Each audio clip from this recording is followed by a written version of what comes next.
Bueno, hola a los dos que habéis acudido a mi discurso. Como ya sabréis, pues hay una gran cantidad de temas que siempre generan debate en cualquier hogar situado en una potencia occidental. Pero a veces se intenta evitar siempre este tipo de temas con la excusa de que todo esto de lo que estamos hablando es agua pasada y de que lo que pasó hace siglos ahora ya no tiene tanta importancia. Es verdad que ahora Occidente es más consciente de sus privilegios, pero tiende a olvidar muchas veces de dónde vienen aquellos privilegios. Hoy voy a hablaros de un tema de rabiosa actualidad. Voy a hablaros del patrimonio cultural de un país que se encuentra en manos de otro por motivos históricos, que estos motivos pueden ser legales, como puede ser la venta, o ilegales, como puede ser el expolio o el fraude. Vamos a intentar ver por qué este tema es tan actual e intentaré dar diferentes perspectivas para que al final cada uno pueda reflexionar si es legítimo que un país ajeno conserve tesoros de otro país, incluso cuando este país los reclama a día de hoy porque, por ejemplo, conforman su identidad nacional. Bueno, pues empecemos. Me gustaría, por ejemplo, comenzar diciendo que gran parte de los tesoros artísticos de países en desarrollo o incluso de potencias actuales como pueden ser China o la India, se encuentran en los grandes museos europeos o estadounidenses. De hecho, me gustaría deciros que el 95% del patrimonio cultural de África no está en África, se encuentra fuera del continente. Este patrimonio ha sido robado, expoliado y algunas veces, como ya he mencionado anteriormente, ha sido vendido de manera legal a otro país. Normalmente han sido comprados por potencias coloniales. Obviamente, estos tesoros, estas piezas, son un orgullo para los países que las exponen, pero para el otro país, en muchas ocasiones es una humillación y un recuerdo continuo de lo que sufrió su pueblo en el pasado. Además, en la actualidad, con la importancia del turismo, no contar con estas obras de arte es algo muy negativo para los posibles ingresos que podrían obtener si pudieran exponer ellos mismos estas piezas.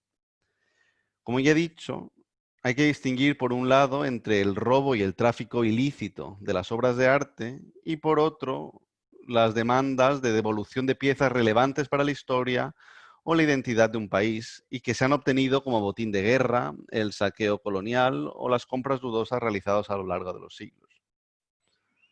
Me gustaría ahora hablaros de unos ejemplos. El primero del ejemplo de que voy a hablar es el más reciente, que ha salido hace nada la semana pasada, de hecho, en el periódico. Voy a hablar sobre el penacho de Montezuma. El penacho de Moctezuma es un tesoro mexicano compuesto de oro, plumas de quetzal y una técnica de arte plumario exquisita que Hernán Cortés, el conquistador español, supo apreciar totalmente.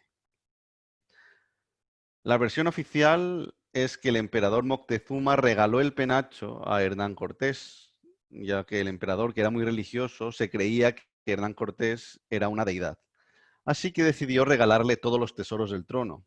Pero ¿qué es lo que pasa aquí? Pues que aunque haya sido un regalo, estamos todos entendiendo que fue un engaño. Y es que el penacho ahora mismo ni siquiera se encuentra en España, que era de donde era Hernán Cortés. Ahora mismo se encuentra en el Museo de Viena, en Austria. Ahora mismo esto es noticia porque el presidente de México, López Obrador, ha pedido a Austria que le devuelva el penacho, ya que es un símbolo de identidad única de su nación, del pueblo mexicano.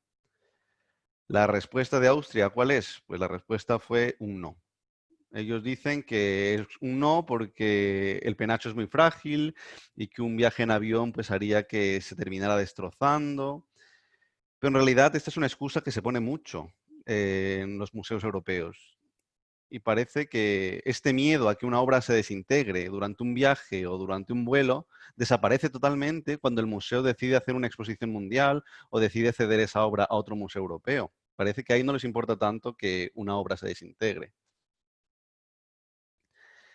Lo que está queriendo decir aquí Austria con esto es que México no va a ser capaz de cuidar o las obras como se merecen y en cambio bien así. La pregunta es, ¿por qué? Yo he estado en museos de Latinoamérica que no tienen nada que envidiar a los museos de Europa. Bueno, sí, miento. A ver, sí que tienen una cosa que envidiar, y lo que tienen que envidiar son las increíbles piezas de arte precolombino en suelo europeo o estadounidense.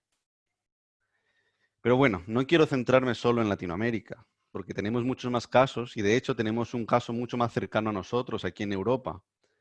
Seguramente todos ya lo conozcáis. Voy a hablar muy brevemente sobre el Partenón griego y de cómo sus obras del friso se encuentran en el Museo Británico de Londres.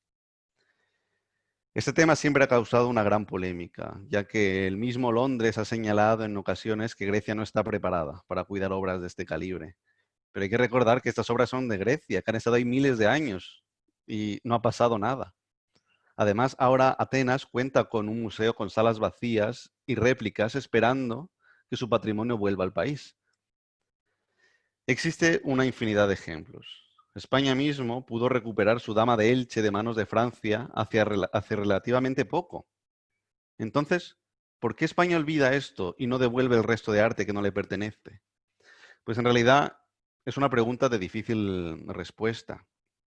Es verdad que algunas de estas piezas se han conseguido de manera legal, por ejemplo, por compras o subastas, pero es que también hay que ser conscientes de que a veces un país se ve obligado a vender este patrimonio porque su situación económica es muy mala.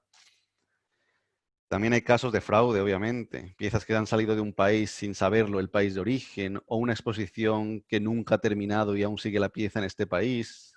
Una infinidad de ejemplos.